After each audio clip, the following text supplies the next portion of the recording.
Динамика, которую мы видим по собираемости последние несколько месяцев, говорит о том, что мы значительно увеличили свои показатели по собираемости. Вот за сентябрь месяц уровень собираемости составил 85%.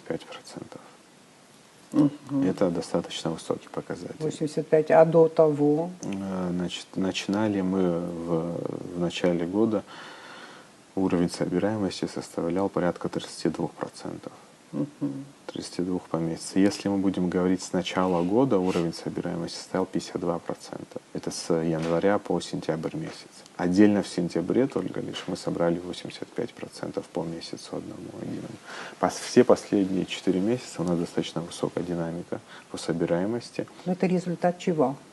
Это результат нескольких, на мой взгляд, факторов. Во-первых, у нас последние годы активно внедряется современные интеллектуальные приборы учета. В стране их установлено порядка 32 тысяч приборов учета, что стимулирует, с одной стороны, граждан к экономии электроэнергии. Процесс идет? Процесс идет и будет продолжаться. Мы рассчитываем, что мероприятия по приборам учета мы в следующем году значительно сумеем нарастить в плане установки этих приборов учета. Это позволяет нам стимулировать абонентов к экономии и к своевременной оплате за электроэнергию.